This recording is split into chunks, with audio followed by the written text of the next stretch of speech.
What's up? It's the cat.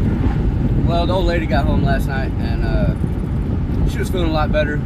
They gave her some meds, probably some, I don't really know. I don't know what they gave her. They gave her some meds, checked her all out.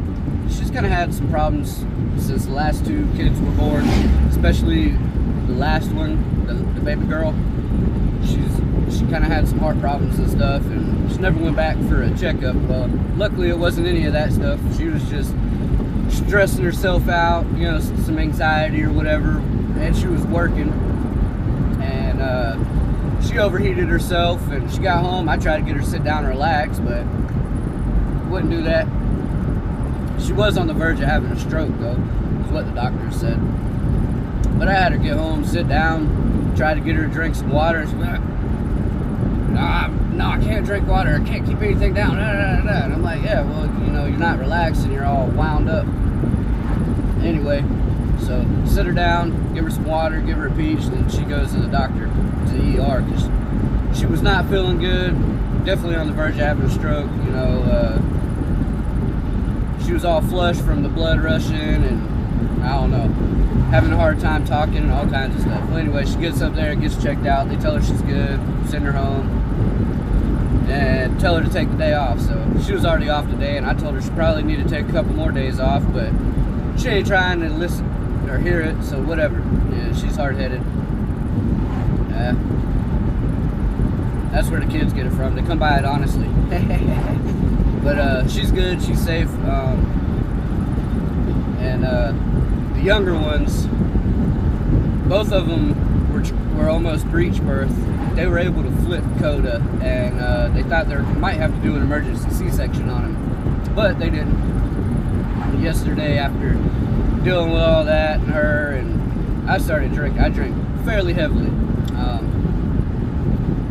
You know, I woke up and kind of surprised myself. I didn't have any surprise videos that I did, which is a good thing, I guess. Well, I don't know. Maybe I did do some videos. I can't remember. I was stressing a little bit, so I hit the cans pretty heavy. Started drinking and had me a decent night after she got home, from what I remember anyway. Yeah, anyway, working on making some more wine, get that going, just doing stuff. Anyway, breech burst, so Coda came out fine. They were able to flip him, and then he decided to come out shortly after that. You know, they had to keep a monitor on him, make sure he didn't flip again before he came out. Well, Kira was a breech birth, and she tried coming out backwards, or up, you know, butt first, legs first, something like that. Anyway, had to race her to the hospital, and they had to do an emergency C-section. They were going to do a hysterectomy, but, you know, being an emergency, they didn't have all their paperwork on hand at that time, and so that part of it got skipped. So if we have more babies, it'll be a surprise. Woohoo! Lucky surprise, I guess. You know, neither one of us are really sure if we can have any more. The last two came 8-9 years apart from the oldest two, so it's a little bit up in the air with that. But if we have more, hopefully not. But if we do have another one, it'd be great. If not, that's great too. We just don't know. Anyway, take care of them, do the best we can, and be good parents and raise them right anyway. So that's the fun stories about that. When Kira was coming, I got woke up in the middle of the night because I don't know, it was maybe like another week or maybe another month or something. Kira came fairly early, and I got woken up in the middle of the night after being at a friend's house all night, drinking, playing video games. We were probably watching an MMA fight or something, and you know, just some high school buddies that I hadn't seen in forever.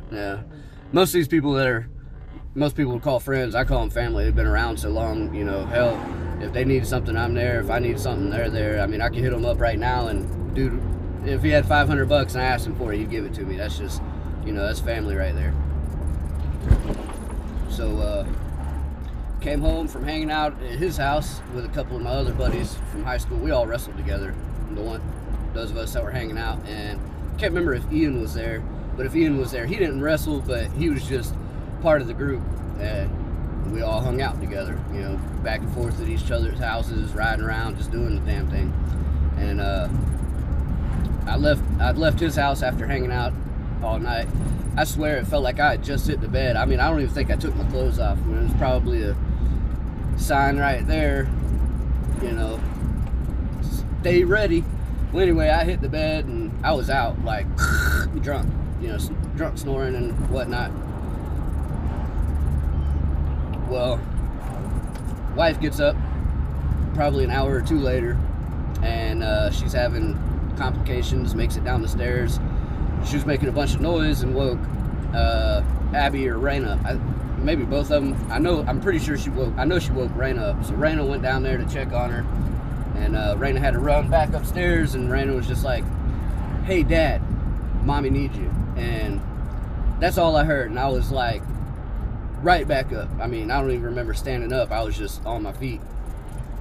And I don't know if she tried doing anything else, but all I heard was, Dad, Mommy needs you. So I was up and come down the stairs, and she's making her way out of the bathroom, leaning against the washer dryer or whatnot, trying to move, trying to get outside. So I come down, I call an ambulance immediately. I scoop her up, get her outside. By the time I do that, I'd already had another friend on the phone saying, "Hey man, I need you to get here. The baby's on the way." And that's old Dilly Whacker. That's my brother right there. Come through when I needed him most, you know. Dude, just badass dude right there. That's my brother. Anyway, he come through and he kept an eye on the kid so I could get to the hospital and be there for my old lady and the baby, try to be there to help deliver. Well, I get there and, you know, she's laying down in her little curtained off room, because this is all during Corona. And so yeah, she's sitting there hanging out, and I'm keeping an eye on her, and she's, "Oh, it hurts," and, you know, just going through the whole thing. And so I'm checking on her, and I reach down and I'm like, "Oh man, you're bleeding." So she starts freaking out, and I'm like, no, you're okay. I had to, you know, it's fine, you know. So I get up and I grab a nurse real quick and let her know what's going on, and they usher her back into the emergency surgery area, which I couldn't go, so I had to sit outside and wait. And the nurse brought me my daughter, and, you know, I'm trying to ask about the old lady, and didn't hear anything for a little while, but yeah, she ended up making it out all right. Very stressful time there, and very little sleep for me, but that part didn't really matter too much. Anyway, everybody's happy, healthy, and safe, so that's all you can really ask for. Yeah, that's about it for now. Much love, God bless, cats out.